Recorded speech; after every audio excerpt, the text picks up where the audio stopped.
তোমরা সবাই কেমন আছো? আশা করি ভালো আছো, সুস্থ আছো। তো আমিও ভালো আছি। মৌসুমী অফিসার চ্যানেলে তোমাদের সবাইকে স্বাগত জানিয়ে আজকে চলে এলাম প্রতিদিন রান্না শেয়ার করতে। তো চলো আজকে আমি কী রান্না করবো সেটাই তোমাদের সাথে শেয়ার করবো।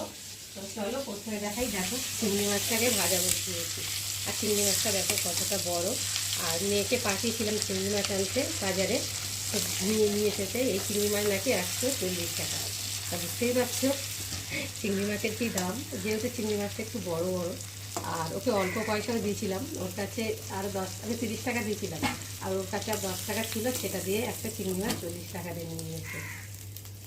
তো দেখো চিংড়ি মাছগুলো একটু বড় বড়, তার জন্যই দামটা একটু বেশি নিয়েছে।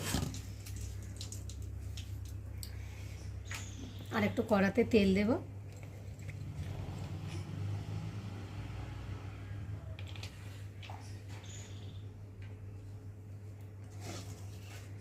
তেলটা ততক্ষণ গরম হোক।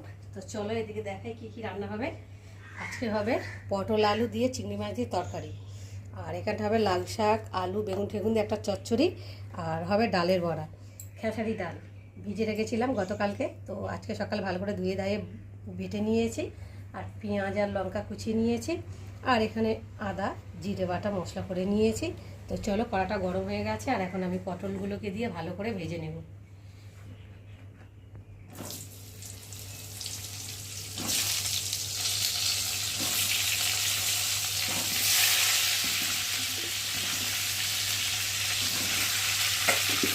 পটলটা একটু নেড়ে দেবো।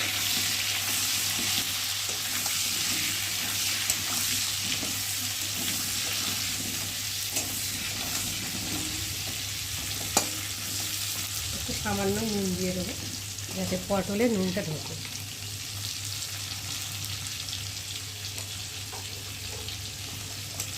একটু ভালো করে নাড়াচাড়া করে পটলটা একটু ভাজা ভাজা হতে সময় দেবো। চলো, তো পটলগুলো দেখো ভালোভাবে ভাজা হয়ে গেছে, লাল লাল করে ভেজে নিয়েছি।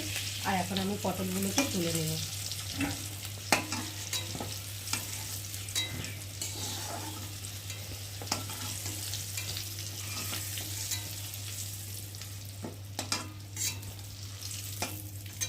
দেখো পটলগুলো ভেজে তুলে নিয়েছি।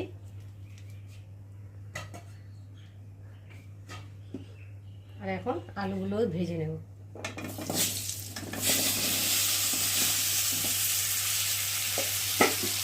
আলু পটল ভেজে নিলে তো তরকারি খেতে ভালো লাগে, টেস্টও হয়।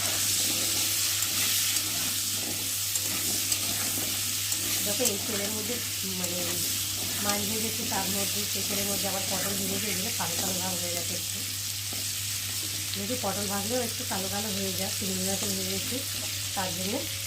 চলো আলু আর পটলটা ভেজে তুলে নিয়েছি। কড়াতে তেল দিয়েছে, তেলটা খুব গরম হয়ে গেছে। এখন ফোড়নে দেবো তেজপাতা, আর দেবো কটা গোটা জিরে। ফোড়নটা ভাজা ভাজা হয়ে গেছে, আর এখন দিয়ে দেবো পেঁয়াজ কুচি।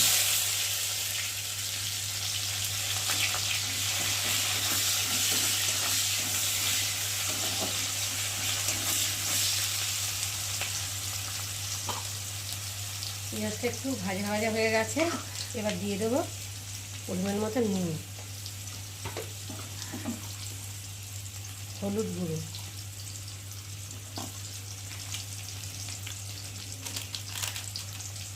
আর দেবো লঙ্কার গুঁড়ো, আর দেবো টমেটো,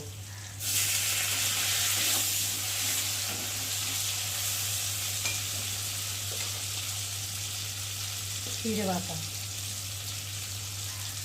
আদা বাটা দিয়ে মশলাটা ভালোভাবে কষিয়ে নেব।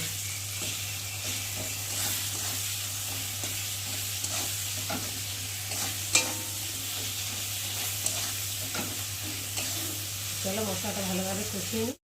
তো দেখো মশলাটা ভালোভাবে কষানো হয়ে গেছে, আর মশলা থেকে তেলও ছেড়ে দিয়েছে, আর মশলার কালারটা অনেকটাও চেঞ্জ হয়ে গেছে দেখো। আর এখন আমি এই যে ভেজে রাখা আলু আর পটলটাকে দিয়ে ভালো করে কষিয়ে নেব।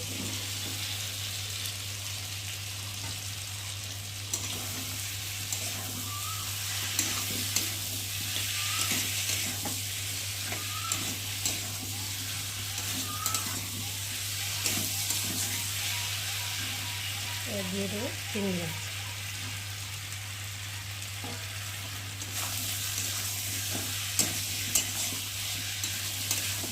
তো দেখো আলু পটল ভালোভাবে কষানো হয়ে গেছে, আর আলু পটলের থেকে দেখতে পাচ্ছ তেল ছেড়ে দিয়েছে, আর মশলাটা ভালোভাবে ভাজা হয়ে গেছে। আর এখন আমি জল দিয়ে দেবো।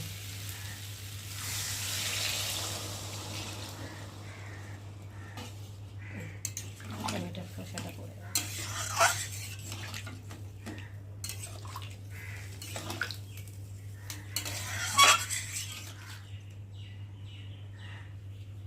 তো চলো এখন ঢাকা দিয়ে ফুটিয়ে দেবো। জল দিয়ে ঢাকা দিয়ে দিলাম, আর এখন ঢাকাটা খুলে দেখবো। তো দেখো ঝোলটা অনেক শুকিয়ে গেছে, আর আলু পটলের তরকারি যেহেতু কষা কষা না হলে ভালো লাগে না, তাই না বলো বন্ধুরা? তো নামাবার আগে আমি এই যে তার মতো গরম মশলা দিলাম, আর স্বাদ অনুযায়ী দেবো চিনি। চিনি দিলে টেস্ট হয়, কালারটাও খুব সুন্দর হয়। চিনিটা দিলাম, একটু ভালো করে নেড়ে নেবো। দেখো কত সুন্দর লাগছে দেখতে, খেতেও খুব মিষ্টি সুন্দর হয়েছে। তো যেহেতু চিংড়ি মাছ যাকে দেবে তাকে খেতেই ভালো লাগে, তাই না বলো বন্ধুরা? তো আমি দেখো পটল আলুর রেসিপি কেমন লাগলো তোমরা কিন্তু অবশ্যই কমেন্টে জানিও, আর ভালো লাগলে লাইক কমেন্ট শেয়ার করো।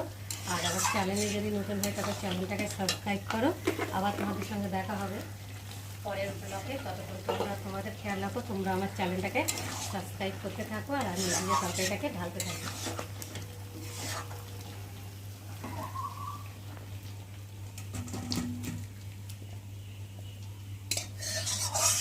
তুমি কষা